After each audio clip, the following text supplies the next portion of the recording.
Hãy thử đọc một vài cái tên của đội tuyển bóng đá Philippines. Nếu không nói trước, nhiều người sẽ đoán đây là đội tuyển của một quốc gia châu Âu hoặc Mỹ Latin.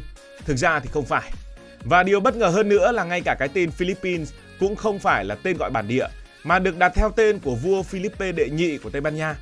Chỉ cần nhìn vào tên đất nước, tên người và tên thành phố thôi cũng đủ thấy quốc gia này mang đậm dấu ấn Tây Ban Nha đến mức nào. Đó cũng là một trong những nghịch lý địa lý văn hóa thú vị nhất thế giới. Trong khi Việt Nam, Thái Lan, Campuchia hay Myanmar và Lào chịu ảnh hưởng sâu sắc của Phật giáo, Indonesia, Malaysia và Brunei mang dấu ấn Hồi giáo, thì Philippines lại là quốc gia có hơn 80% dân số theo Công giáo La Mã, sở hữu hàng trăm nhà thờ kiểu châu Âu, những lễ hội chẳng khác gì ở Mexico và một nền văn hóa khiến nhiều du khách có cảm giác như đang đặt chân đến một góc của Tây Ban Nha hơn là Đông Nam Á. Càng thú vị hơn khi người Hoa hoặc người gốc Hoa chiếm tỷ lệ không nhiều nhưng lại chi phối một phần không nhỏ nền kinh tế Philippines. Vậy điều gì đã khiến một quần đảo cách xa bán đảo Iberia hơn 10.000 cây số nhưng lại mang đậm bản sắc Tây Ban Nha đến như vậy? Vì sao ngay cả tên đất nước cũng mang tên một vị vua Tây Ban Nha? Chúng ta hãy nói về cuộc gặp gỡ định mệnh với người Tây Ban Nha. Đầu thế kỷ 16 là thời kỳ các cường quốc châu Âu lao vào cuộc đua khám phá thế giới. Sau khi Columbus tìm ra châu Mỹ, Tây Ban Nha tiếp tục muốn tìm một tuyến đường mới đến châu Á để buôn bán gia vị, thứ lúc đó được ví là quý như vàng. Năm 1521, nhà hàng hải nổi tiếng Ferdinand Magellan cập bến quần đảo Philippines. Điều thú vị, ông này là một người Bồ Đào Nha nhưng lại phục vụ cho vua Tây Ban Nha. Ông là người châu Âu đầu tiên đặt chân đến quần đảo này trong chuyến hải hành vòng quanh thế giới. Tuy vậy, Magellan không có kết thúc đẹp.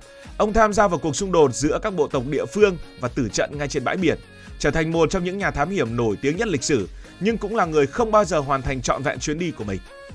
Dù vậy, người Tây Ban Nha không từ bỏ. Gần nửa thế kỷ sau, năm 1565, đoàn viễn chinh do Miguel López de Lepapi chỉ huy quay trở lại và lần này họ thành công. Từng hòn đảo được đặt dưới quyền kiểm soát và đến năm 1571, Manila, tức là thủ đô của Philippines bây giờ, trở thành thủ phủ của thuộc địa mới.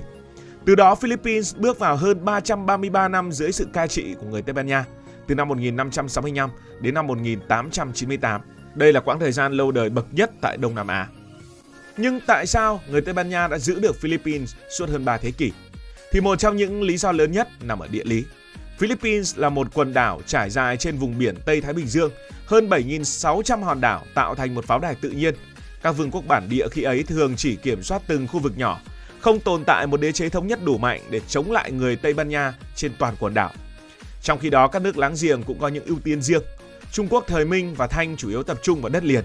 Nhật Bản bước vào thời kỳ bế quan tỏa cảng. Các quốc gia Đông Nam Á như là Ayutthaya hay Đại Việt cũng không đủ điều kiện để đưa quân vượt biển xa hay là làm một điều gì đó tại Philippines. Đối với Tây Ban Nha, Philippines lại có giá trị chiến lược.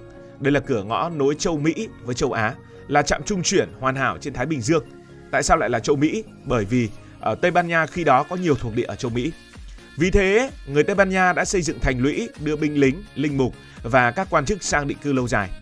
Có thể nói, địa lý đã vô tình biến Philippines trở thành căn cứ tiền tiêu của Tây Ban Nha. Trong khi đó, Manila từng là cây cầu nối cả thế giới. Suốt hơn 2 thế kỷ, những con tàu khổng lồ đều đặn vượt Thái Bình Dương theo tuyến Manila, Acapulco, tức là cái tuyến nối Philippines với Mexico, khi đó cũng là thuộc địa của Tây Ban Nha. Những con tàu này mang bạc từ các mỏ ở Mexico và Peru sang châu Á. Sau đó, chúng chất đầy lụa Trung Quốc, đồ sứ, trà, gia vị, ngà voi, ngọc trai và vô số hàng hóa phương Đông để đưa sang châu Mỹ rồi tiếp tục sang châu Âu. Manila là một siêu cảng trung chuyển của toàn cầu thời điểm ấy. Thành phố này đón thương nhân từ Trung Quốc, Nhật Bản, Mexico, Tây Ban Nha, Bồ Đào Nha, Ấn Độ và nhiều nơi khác. Chính sự giao thoa ấy khiến văn hóa Philippines trở nên vô cùng đa dạng. Và nếu phải chọn một di sản quan trọng nhất của Tây Ban Nha thì đó chắc chắn là tôn giáo. Khi người Tây Ban Nha đến Philippines, họ không chỉ mang theo súng đạn mà còn mang theo các linh mục Công giáo. Đối với đế quốc Tây Ban Nha lúc ấy, truyền giáo quan trọng không kém việc mở rộng lãnh thổ. Ngày nay, hơn 80% người Philippines theo Công giáo, biến đất nước này thành quốc gia Công giáo lớn thứ 3 trên thế giới, sau Brazil và Mexico. Trong khi đó, phần lớn các nước châu Á lại có Phật giáo, Hồi giáo, Hindu giáo hoặc chịu ảnh hưởng của Nho giáo. Các lễ hội cũng mang đậm hơi thở Công giáo. Những đoàn rước tượng Chúa và Đức Mẹ, các điệu nhảy truyền thống, tiếng nhạc rộn ràng và trang phục đầy màu sắc khiến nhiều người liên tưởng tới Mexico hay Tây Ban Nha hơn là một quốc gia Đông Nam Á. Ngay cả trên bàn ăn cũng có những dấu ấn ấy. Ví dụ như món lợn quay nguyên con theo kiểu của Tây Ban Nha, các món xúc xích hay các món hầm với cà chua kiểu châu Âu. Tỏi và dầu ăn đều mang ảnh hưởng rõ nét từ ẩm thực Tây Ban Nha, sau đó được biến tấu theo khẩu vị của địa phương. Và dấu ấn của Tây Ban Nha bây giờ nhìn vào thì chúng ta thấy ngay đó là họ của người Philippines, nghe chẳng khác gì người Tây Ban Nha. Nào là Garcia, Fernandez, Santos, Cruz, Ramirez, Flores, Torres đều là những họ rất phổ biến. Không ít người còn mang tên Jose, Maria, Carlos, Antonio hay Isabella. Điều này bắt nguồn vào giữa thế kỷ 19, khi chính quyền thuộc địa ban hành một danh mục họ tiếng Tây Ban Nha và yêu cầu người dân Philippines phải lựa chọn để thuận tiện cho việc quản lý thuế, hộ tịch và dân số. Thế là chỉ trong một thời gian ngắn, hàng triệu người Philippines đổi sang những họ mang âm hưởng Tây Ban Nha. Không chỉ con người, rất nhiều địa danh cũng mang những dấu ấn ấy như là San Fernando, San Jose, Santa Rosa, Puerto Princesa hay Las Piñas đều là những cái tên xuất hiện phổ biến trên bản đồ Philippines. Điều thú vị là chỉ cần nghe tên thành phố, nhiều người tưởng mình đang ở Tây Ban Nha hoặc Nam Mỹ chứ không phải là Đông Nam Á. Thế nhưng tại sao người Philippines lại không nói tiếng Tây Ban Nha? Đây là điều khiến nhiều người bất ngờ nhất. Tên người rất Tây Ban Nha, nhà thờ rất Tây Ban Nha, lễ hội cũng rất Tây Ban Nha, nhưng ngôn ngữ chính lại là tiếng Filipino và tiếng Anh. Nguyên nhân là vì người Tây Ban Nha không bắt buộc toàn bộ dân chúng phải sử dụng tiếng Tây Ban Nha. Các linh mục thường truyền giáo bằng tiếng địa phương để người dân dễ tiếp cận hơn. Nhờ vậy nhiều ngôn ngữ bản địa vẫn được bảo tồn. Và điều quan trọng, sau Tây Ban Nha thì Mỹ đã tiếp quản Philippines vào năm 1898 sau cuộc chiến tranh Mỹ-Tây Ban Nha. Tiếng Anh được đưa vào hệ thống giáo dục và dần trở thành ngôn ngữ chính thức bên cạnh tiếng Filipino. Vì thế ngày nay rất nhiều người Philippines nói tiếng Anh rất thành thạo, còn tiếng Tây Ban Nha chỉ được sử dụng trong phạm vi rất nhỏ, dù hàng nghìn từ vựng tiếng Tây Ban Nha vẫn tồn tại trong đời sống hàng ngày. Nhưng tại sao Mỹ lại tiếp quản? Năm 1898, sau thất bại của Tây Ban Nha trước Mỹ, Philippines bước sang một chương mới. Người Mỹ xây dựng hệ thống trường học, phổ biến tiếng Anh, phát triển giáo dục hiện đại và đưa nhiều yếu tố văn hóa đại chúng vào quốc gia này. Một ví dụ rất điển hình đó là bộ môn bóng rổ. Bóng rổ trở thành môn thể thao được yêu thích nhất tại nơi này. Phim Hollywood, nhạc Mỹ, đồ ăn nhanh và phong cách sống hiện đại cũng nhanh chóng lan rộng tại Philippines. Song Philippines không chỉ có ảnh hưởng của Tây Ban Nha hay là Mỹ.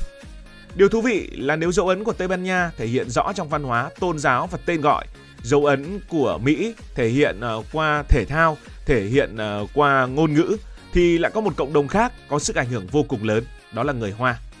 Chỉ chiếm khoảng 1 đến 2% dân số nếu tính những người có nguồn gốc Hoa thuần, hoặc 10 đến 20% nếu tính cả người Philippines lai Hoa theo một số cách tính. Nhưng cộng đồng này từ lâu được xem là lực lượng nòng cốt của khu vực kinh tế tư nhân.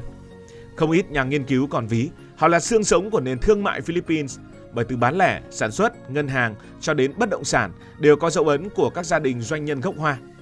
Nguồn gốc của cộng đồng này thực ra còn có trước cả thời kỳ Tây Ban Nha cai trị.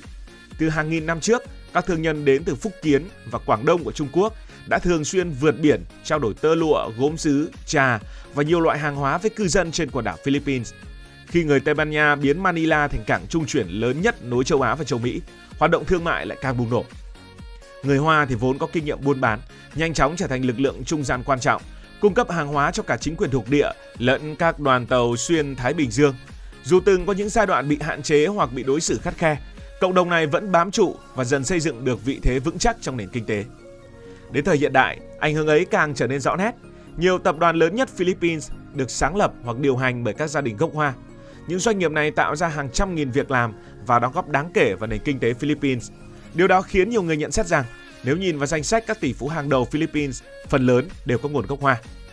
Dù cộng đồng người Hoa có ảnh hưởng mạnh nhất trong kinh tế, nhưng họ cũng có nhiều nhân vật bước vào chính trường Philippines, đặc biệt là những người đã hòa nhập qua nhiều thế hệ. Cái này thì hơi nhạy cảm nên không đề cập trong video này. Chính vì vậy, Philippines trở thành một quốc gia có sự giao thoa văn hóa rất đặc biệt. Tây Ban Nha để lại dấu ấn sâu đậm về tôn giáo, tên gọi, kiến trúc và lối sống. Người Hoa góp phần định hình nền thương mại và xây dựng nhiều tập đoàn kinh tế lớn. Sau đó Mỹ lại mang tiếng Anh, hệ thống giáo dục hiện đại, bóng rổ và văn hóa đại chúng đến đây. 3 tầng lớp ấy ảnh hưởng chồng lên nhau qua nhiều thế hệ, tạo nên một Philippines rất khác với phần còn lại của Đông Nam Á. Có lẽ hiếm nơi nào trong khu vực mà chỉ cần bước vào một nhà thờ kiểu Tây Ban Nha, đi mua sắm tại một trung tâm thương mại của doanh nhân gốc Hoa, rồi nghe giới trẻ trò chuyện bằng tiếng Anh, người ta có thể cảm nhận rõ cả 3 nền văn hóa cùng tồn tại trong một đất nước. Cảm ơn Bạn ấn tượng gì về Philippines? Hãy để lại ý kiến dưới phần bình luận và hãy đăng ký kênh để không bỏ lỡ những video mới nhất. Cảm ơn các bạn đã dành sự đồng hành cùng Hải Thanh Story. Đi qua những vùng đất, khám phá những điều mới.